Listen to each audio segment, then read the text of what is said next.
आता एक थोडक्यात सांगेन तुम्हाला की दैनंदिनी थोडीशी कशा प्रकारची करा. एक 2-5 मिनिट घेतो, चालेल ना? सकाळी एक ॲव्हरेज बरं का, कोणी आणखी त्याच्या खूप आधी असेल किंवा आपल्याला टोकाचं नाही काय घ्यायचं, सरासरी घ्यायचं. सकाळी 5ला 5:30ला 6ला उठायची सवय ठेवावी. उठलं की थोडं कोमट पाणी करून एक 2 ग्लास 2.5 ग्लास पाणी प्यावं.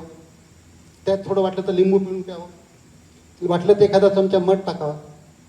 आणि हे पाणी पिलं की बाहेर निघायचं फिरायला, बसायचं नाही घरामध्ये. बाहेर निघायचं, भरभर भरभर चाल, तुमच्या वयाप्रमाणे जेवढी स्पीड घेता येईल. अति उत्साही नाही व्हायचं.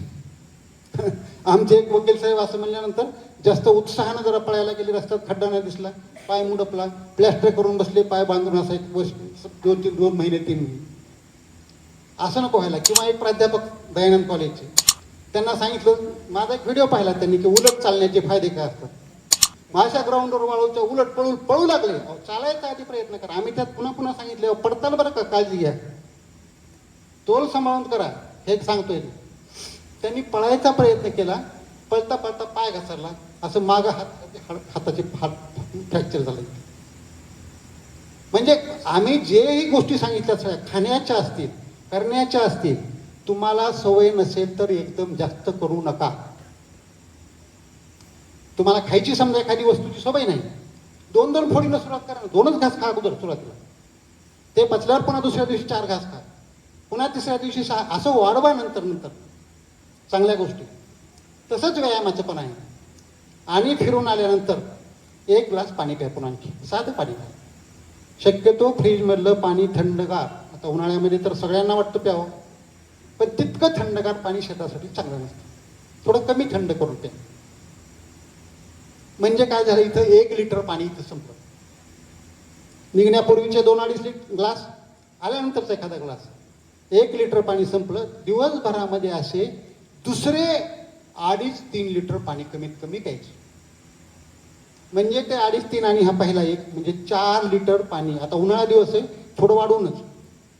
आणि हे कसं प्यायचं नंतर, पुन्हा एका ग्लासापेक्षा एक वेळेला कधीच जास्त प्यायचं नाही.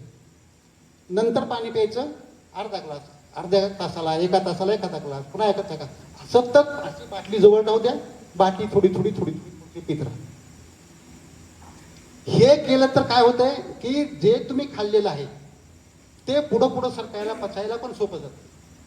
आणि सगळ्या संस्थांचे जे कार्य असतात, पेशींचे कार्य, पेशीच्या स्तरावर विचार करा. फक्त किडनी आणि लघवी एवढाच नाही विचार करायचा. प्रत्येक पेशीला हे जर पाणी सफिशियंट मिळालं तर तिला चांगले घटक तिथं मिळतात आणि तिला वाईट घटक बाहेर काढून टाकायला सोपं जातं. ह्याला म्हणतात metabolism at cellular level. Cellular level, जसं बाहेर म्हणतात मॉलिक्युलर लेवल, तसं ही सेल्युलर लेवल असतं. आणि हे सेलचं एकदा प्रिन्सिपल आपण गाठलं, कुठल्याही अवयवामध्ये, कुठल्याही संस्थामध्ये पेशीच असतं. हे करता आलं पाहिजे. आणि नाश्ता सकाळचा किंवा ज्याला ब्रेकफास्ट म्हणतात, कोणी न्याहारी म्हणतात, हा जेवढ्या लवकर घेता येईल तेवढ्या लवकर घेतला पाहिजे. आता बरेच जण म्हणतात आम्हाला भूकच लागत नाही. असं कधीच होत नाही. तुम्ही उठून हे जे मी सांगितलं पाणी प्या आणि तुम्ही 1 तास 1.25 तास आलात की पुन्हा बाकीचे व्यायाम करून 1-1.5 तास करा, तुम्हाला भूक लागते हो, कशी नाही लागत. आणि जे आपण सांगितले 2 ताट, त्या 2 ताटाचं ते पहिल्या ताट सुरू करा, तुम्हाला आपोआप खावडते. काकडी कांदा हे तुम्ही जर खावलेलं का नाही, कच्चा असा तोडून खावलेला, लसणाची 1 पाकळी खाऊन बघा, कशी भूक लागत नाही तुम्हाला. लिंबू तेवढं एवढीशीच फोड समजा राहू द्या, ते खाऊन बघा. भाकरी बाजूलाच राहिली इकडं, त्याच्या आधीच खाऊ वाटते, किती खाऊ की म्हणून हे कारण नसते करायचं. होईल 2 दिवस 3 दिवस समजा नाही भूक लागणार. आता आपण कसं जेवणाच्या सोय एकदा बदलल्या. सकाळचं आम्ही सांगतो ते 8-8:30 पर्यंत, दुपारचं 2च्या आसपास, संध्याकाळचं 8 ते 9च्या आसपास. आता काही जण पद्धती असतात की दिवस माळाच्या जेव्हा कशा पद्धती असतील ते आपण टोकाचं नाही बोलणार. ह्या सवयीमध्ये एक प्रिन्सिपल आहे, 2 जेवणामध्ये आपल्याला 6 तास अंतर ठेवायचे. 6 तास. समजा मी काहीतरी मेडिसिन दिले आणि हे मेडिसिन मी सकाळी घ्या म्हणून सांगितलं. एकदा मेडिसिन घेतल्यानंतर ते मध्ये गेलं तर त्याचं पूर्ण म्हणजे विरघळणं, त्याचं शोषण होणं, मेटाबॉलिझम लिव्हरकडे जाणं, पेशींच्या स्तरावर त्याचं कार्य चांगल्या प्रकारे होणं प्रभावी, 100% त्याचा फायदा व्हायला कमीत कमी 6 तास लागतात. आता आपल्याकडे काय होती पद्धत, सकाळचा नाश्ता किंवा सकाळचं औषधच घेतात 9-10 वाजता जनरली, दुपारचं जेवण लगेचच करतात 12-1 वाजता. किती गॅप मिळाला मध्ये? 2-3 तासाचा. ते पहिले औषधं धड त्या लिव्हरपर्यंत सुद्धा गेले नाही, तुम्ही पाठी मागून त्याच्या दुसऱ्या औषधाचं लोड त्याच्यावर करू लागले. ते बॉडी काय वेड्यासाठी कसं काय करणार त्याच्यामध्ये, पुन्हा परिणाम कसा होईना असं नाही होतं.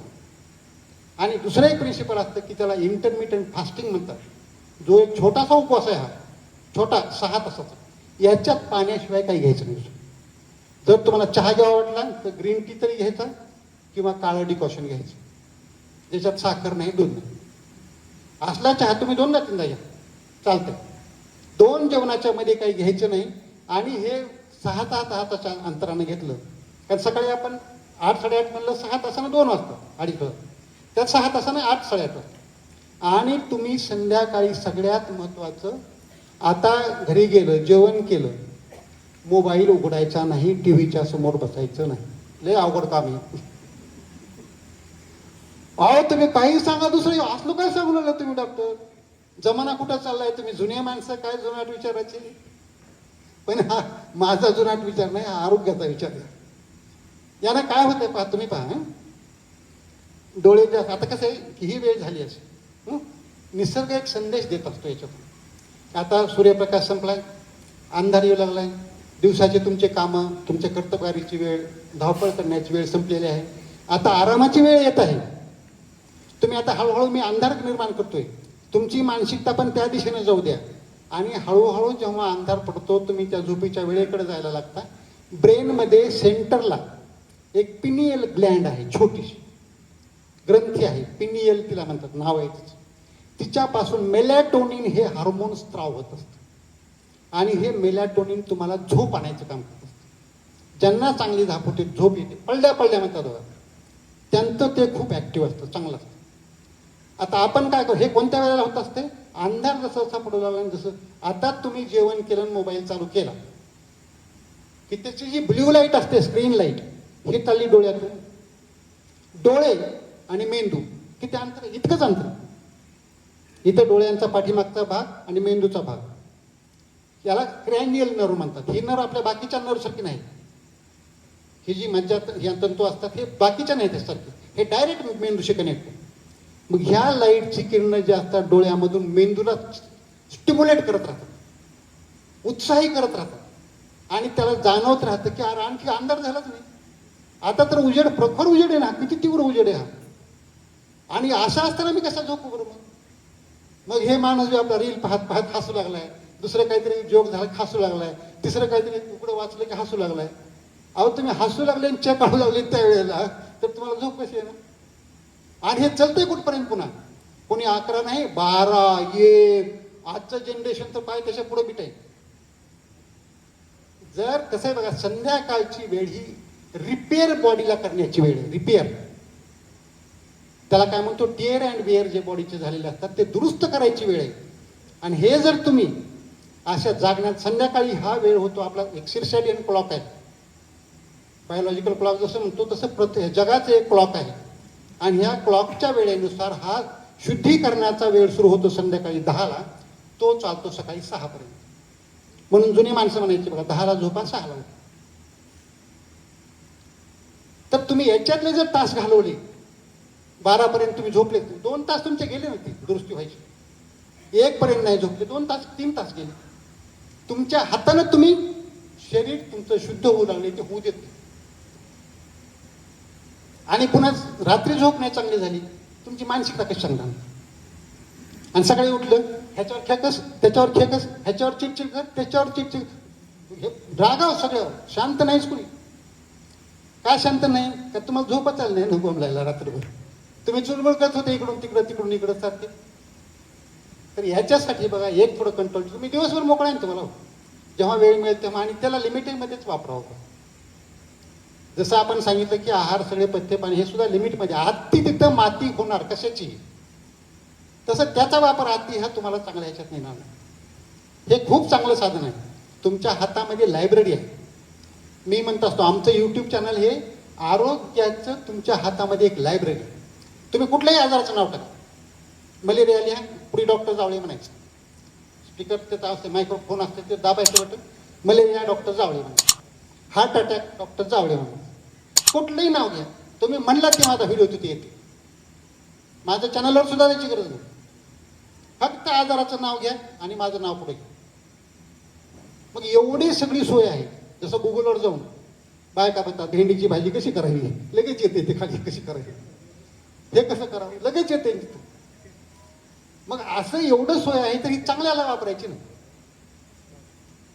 तर ही जी दिनचर्या आहे ही अशा प्रकारे थोडी ठेवावी आणि आपलं आरोग्य आपण आपल्या हातामध्ये घ्यावं.